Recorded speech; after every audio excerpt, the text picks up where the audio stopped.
Very well. I won't disappoint. It's time. My turn has come. To battle!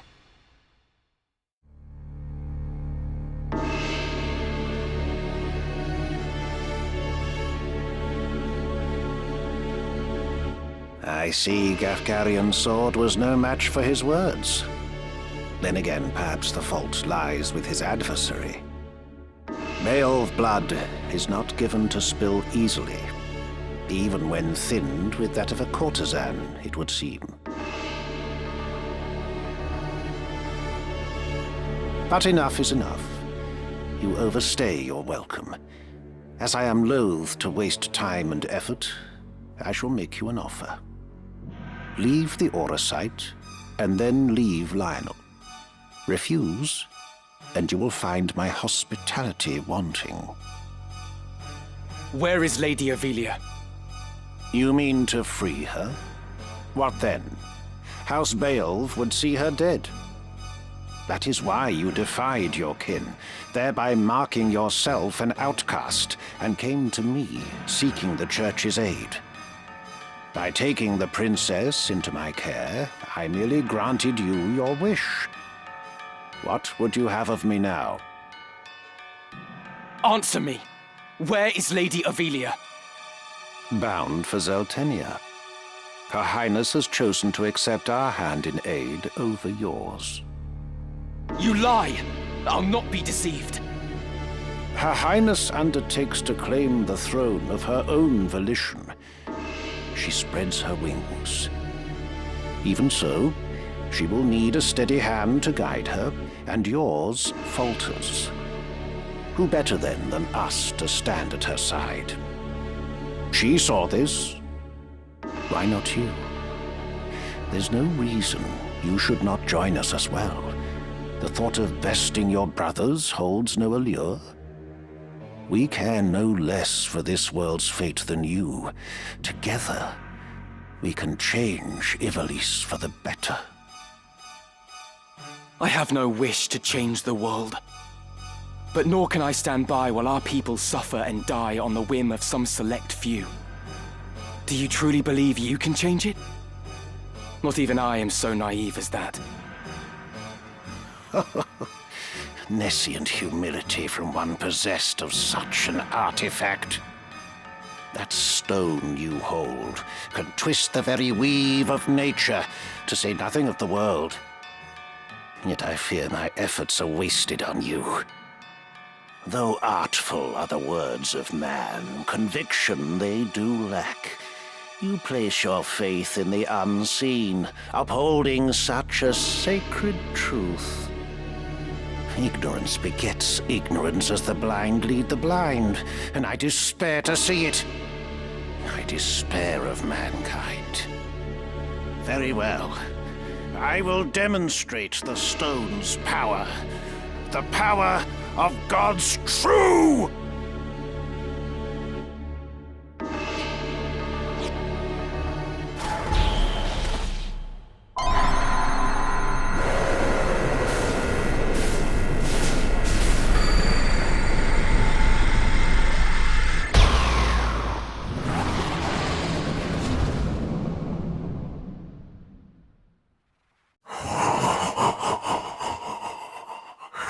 You take no pains to hide your wonderment.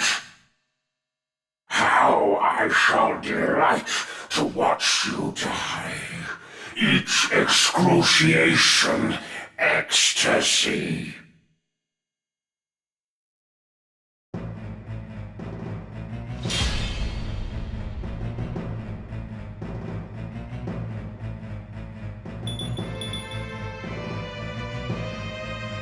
On guard.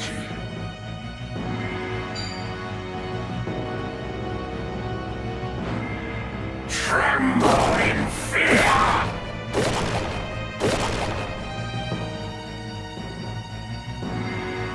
Here I go.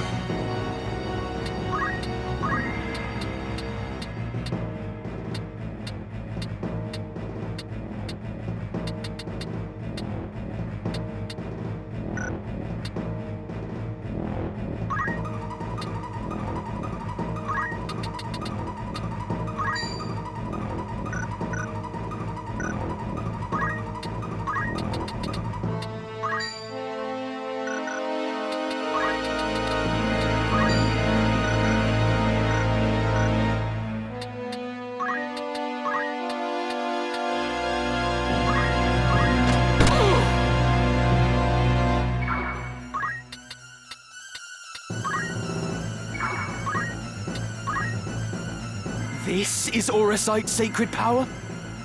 How can power so vile banish villainy? Surely this is naught but evil itself. Of good and evil still you would fain speak. Beneath concern such empty notions fall.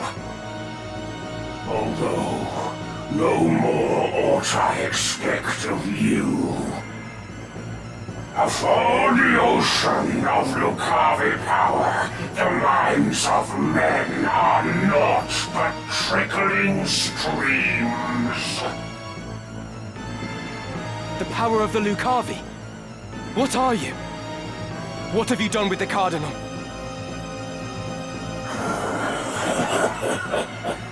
What nonsense this! I am the man himself. Or rather, he who once was Delacroix. The Auracite, the stone, such powers grant to rise above the feebleness of man.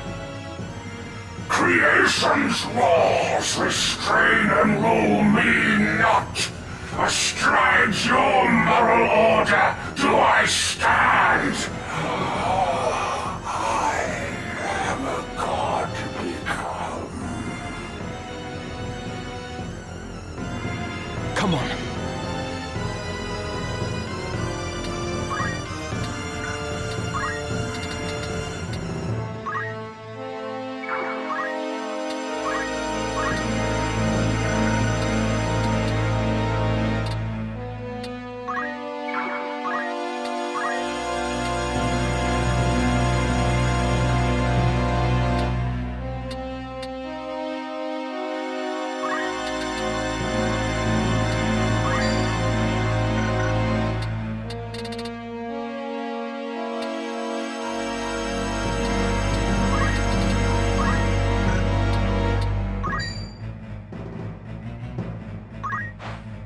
Come then.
Lucavi.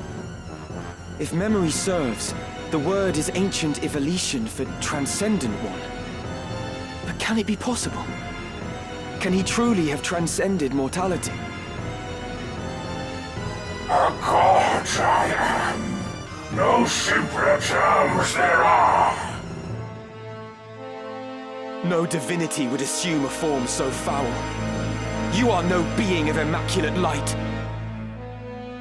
The Heavenly Father, maker of our world. I am not he, in that you are correct. Have you belief in being so divine, possessed of boundless power and knowledge both? I fear to say that such do not exist, though utter this a cardinal or not. Then you have deceived the people, and admit as much. I freely do, without reserve or shame, though for the Church I cannot claim to speak. And in truth, to me this power revealed, mere fantasy, the Father, words in ink and air. You call yourself a god, but I see only an abomination. Your power is that of demons. Divine this power the legends would attest. Yet such distinctions matter not to me, for I no longer walk the mortal plane. That a hero of the 50 Years' War should abandon his faith and become a monster. Feel you no shame? Nay, for faith in fiction is as faith in naught. The joyous day, the power roused within, to me was shown divinity's true form. My fervent most desire was then fulfilled by the one God to whom I bend the knee. This self-same God abjurer surely sought, yet with their selfish ends to satisfy, the truth did his disciples warp and twist. A cruel and ugly truth that I embraced. Are there more of you? Other Lucavi? What need have you to know? Who here will die, a maggot crushed and broken underfoot? I must concentrate.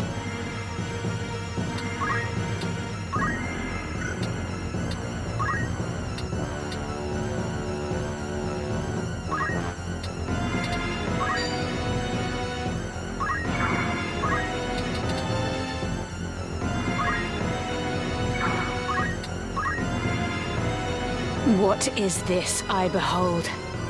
Against what do I fight? The Lion's Guard sends its best in Agrius Oaks, protector of the princess duly sworn. Your skill with blade unrivaled, so I hear. Your loyalty to her highness wavering not. As now we speak, your mistress for Saltenia makes her rightful crown and throne to claim. If fast remains your oath, then serve you may. My ally you need but be. Your ally. Wherefore would I choose to join hands with a grotesque abomination such as you?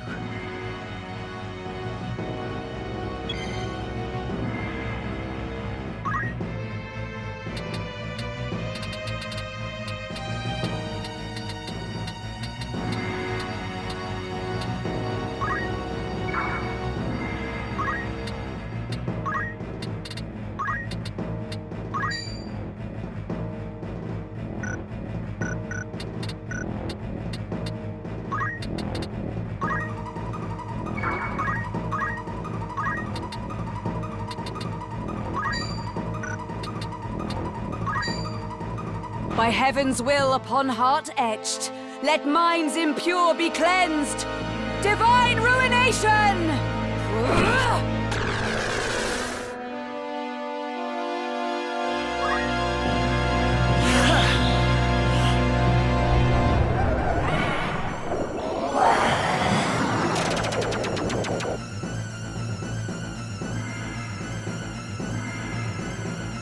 Mock you words of my appearance make. By what you see do you see fit to judge? From you, a woman groomed to lead her house, no such hypocrisy would I expect.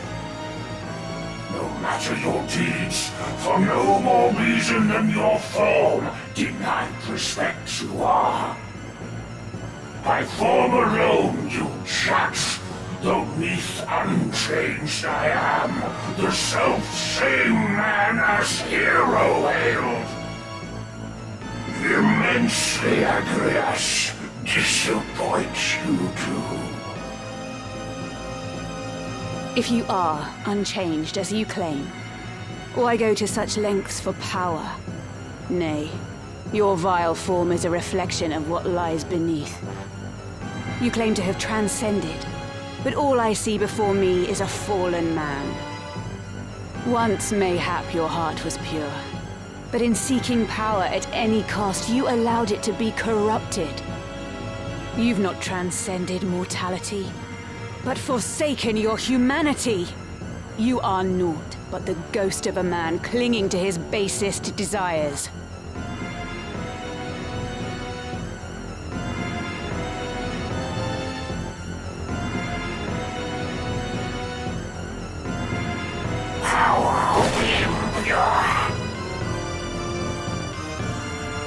Come on.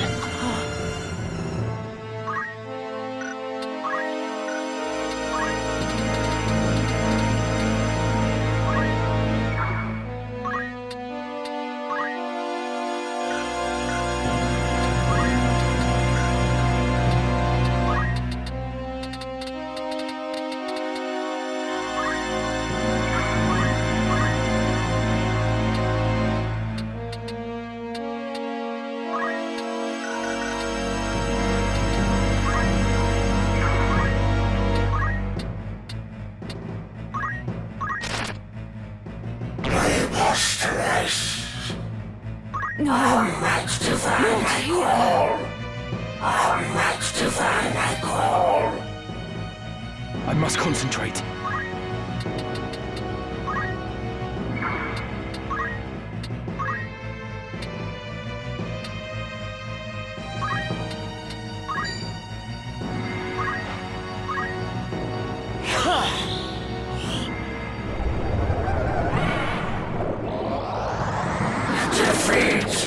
Can it be? Excellent.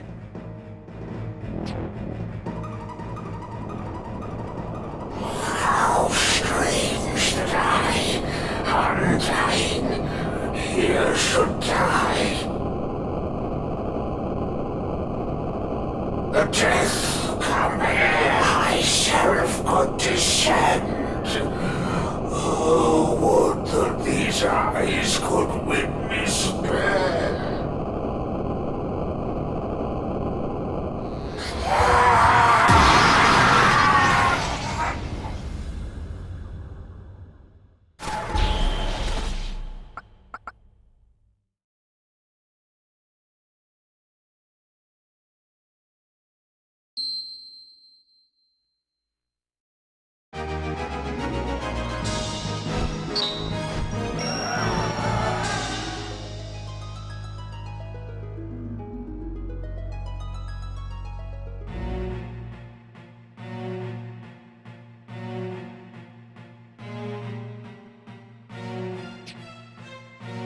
My advisors tell me you are the one who rescued Princess Ivalice.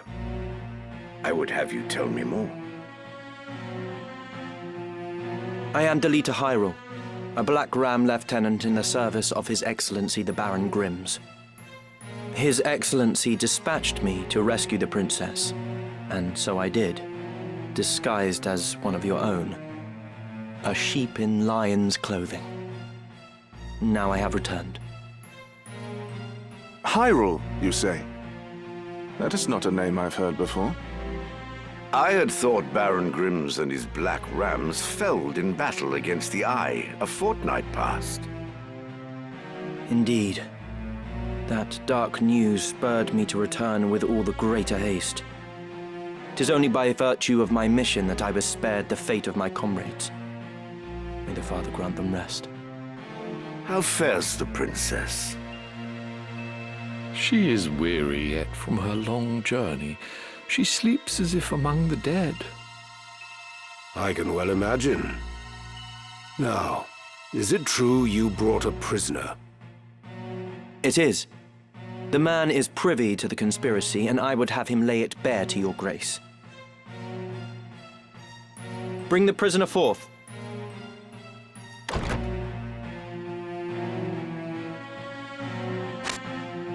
Let us hear the reason for your attempt on the princess. It was to stain Duke Goltana's name by making it appear the work of his men. That way he'd be kept from Lazalia and claiming the regent's seat. Who gave you the order? Duke Larg? No. A close advisor of Duke Goltana's seeking to curry Duke Larg's favor. Madness! None among us would fain betray our Duke.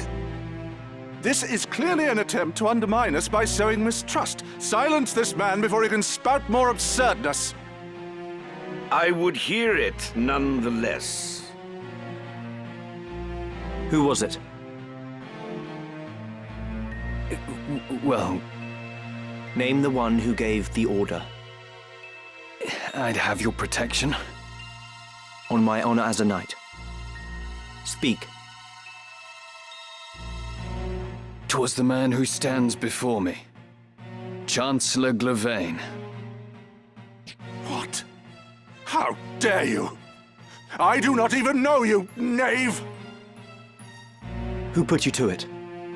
The Queen? Stop this mummer's farce. I've naught to do with this. To betray your liege lord is an unpardonable crime, Chancellor. It was not I. I know naught of it.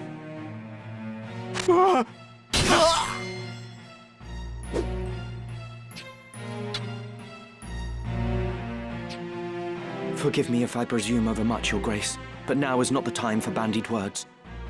The Order of the Southern Sky must march on Lazalia at once, and you with it. Give your enemies but a moment to collect themselves, and they will pin the Chancellor's sedition on his lord. Your Grace must strike before they are given the chance. Deny the prince's claim and set the princess on the throne.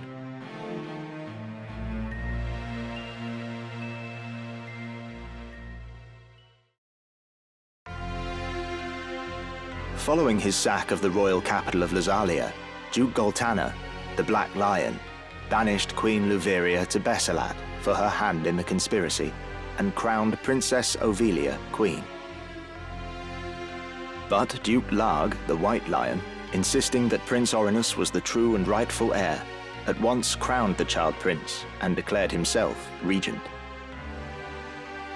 Moving then to free Luveria, Duke Larg dispatched the Order of the Northern Sky to Besselat in the name of the new crowned king. Duke Goltana, in turn, set the Southern Sky to march in Ovelia's name. The curtain had risen on what history would one day record as the War of the Lions.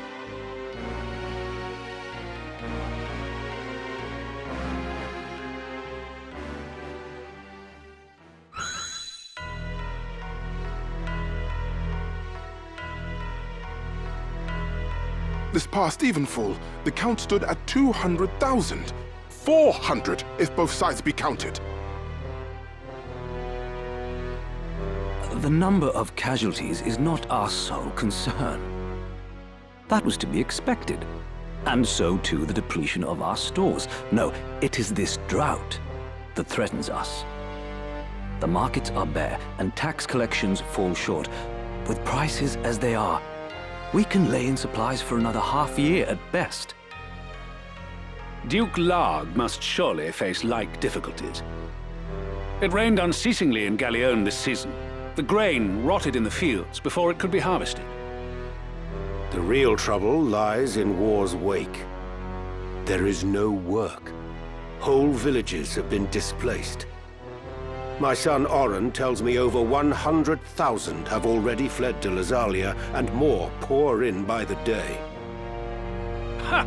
I see no trouble in this. Let Larg struggle to feed the mewling maids and his soldiers both. It is no laughing matter. Should the conflict spread, we may find ourselves no better off. Think you Zeltenia proof against such a fate? I assure you we are not. Has not the time come to chart a course to peace? Your fears are well-founded, but we cannot yet end this war. Though it pains me to do so, we shall increase the rate of tax by 1/3. Naturally, a close watch must be kept on those who hope to profiteer in these trying times. As for those seeking refuge outside the castle walls, we shall tighten our patrols at the Limbri border to see that they are turned back. My lord, I must ask that you reconsider. Duke Larg suffers, as do we. What better time to treat for peace? You talk in circles, Orlando. There can be no peaceful end to this. The kingdom cannot exist without her people, Your Grace. No more than can we. In the 50 Years' War, who bore a greater burden than they, the common folk? Would you thank them now with higher taxes? Their confidence in us is sorely tested as it is. And it is not only the people. Our soldiers are made to fight on rations that would scarce feed a child at his mother's skirts. We cannot long sustain this war. Resolve is no substitute for resources. Resolve? Have you any? These are the words of a coward. The 50 Years' War was fought to drive back an invasion of our sovereign soil. We were honor-bound to fight. And in this war, there is no honor to bind you. Is that what you wish to say? The 50 Years' War was an abject failure of a corrupt crown. And the source of its corruption is Duke Larg. The man claims to act in the realm's interests, but in truth, he aspires only to power. I seek to rid us of his blighting influence. Yet you would suggest there is no honor in this, that we fight for naught. You mock the Black Lion to his face. His Grace speaks true. Besides, why lay down the sword with victory so near? They call you the Thunder God, Count Orlando. But your gentle words would sooner stir a breeze. Is victory so near? My ears are deaf to its approach. I am, however, keenly aware of the quagmire pulling at our feet. This war has been fought to a standstill. Your words are the epitome of hubris. This council can ill afford to heed such unfounded prating. I will not sit here and tolerate such insults! Enough of this! You disappoint me, Orlando. Pray you do not disappoint me further.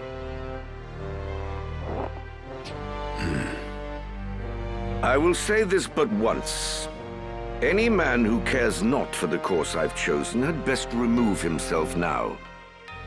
I will brook no further doubt, Orlando.